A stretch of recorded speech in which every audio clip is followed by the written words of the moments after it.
తిరుపతి గాంధీపురం మఠం భూముల ఆక్రమణలపై సిపిఎం బహిరంగ సభ నిర్వహించనుంది. ఈ నెల 7వ తేదీ సాయంత్రం 5 గంటలకు గాంధీపురం సర్కిల్ మహిళా యూనివర్సిటీ రోడ్డులో ఈ కార్యక్రమం జరగనుంది. మఠం భూములను అక్రమంగా ఆక్రమించుకున్న వారిపై కఠిన చర్యలు తీసుకోవాలని సిపిఎం డిమాండ్ చేస్తుంది. ఎక్కడ చేపట్టిన అక్రమ నిర్మాణాలను వెంటనే తొలగించాలని కోరుతోంది. ఈ బహిరంగ సభకు సిపిఎం కార్యదర్శి శ్రీనివాసరావు హాజరు కానున్నారు.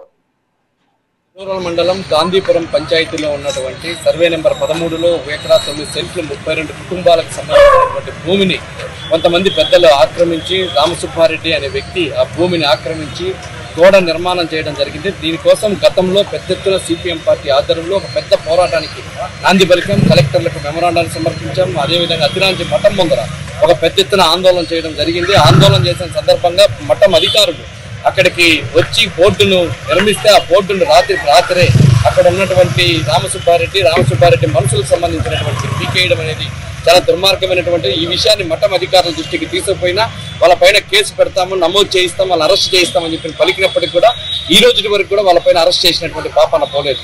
అదేవిధంగా 13వ నెంబర్ సర్వే నెంబర్లో 173 ఎకరాల భూమి ఒక కొచ్చుస్వామి అదేవిధంగా ఆ మఠం అధికారులకు సంబంధించినటువంటిది యుద్ధం జరుగుతూ ఉన్నప్పటికీ కూడా అక్కడ కొంతమంది అధికారులకు సంబంధించినటువంటి వాళ్ళు ఆక్రమించుకొని అనేక రకాలైనటువంటి ఇల్లు నిర్మాణం చేస్తే దాంట్లో ఏమి మాత్రం కూడా పట్టించుకున్నటువంటి దాఖలాలు కనిపించట్లేదు. అందుకనే దానికి నిరసనగా సిపిఎం పార్టీ ఆధ్వర్యంలో అదేవిధంగా అతిరాంచి మఠం భూముల పరిరక్షణ ఆధ్వర్యంలో పెద్ద ఎత్తున బహిరంగ సభ నిర్వహిస్తున్నాం. ఈ నెల 7వ తారీఖున మంగళవారం రోజున ఒక పెద్ద బహిరంగ సభను నిర్వహిస్తారు. ఈ బహిరంగ సభలో తిరుపతి రూరల్ ప్రాంతంలో ఉన్నటువంటి అన్ని భూములకు సంబంధించినటువంటి వివాదాస్పదమైనటువంటి భూములన్నింటినీ కూడా అందులో ప్రస్తావన చేయడం జరుగుతుంది.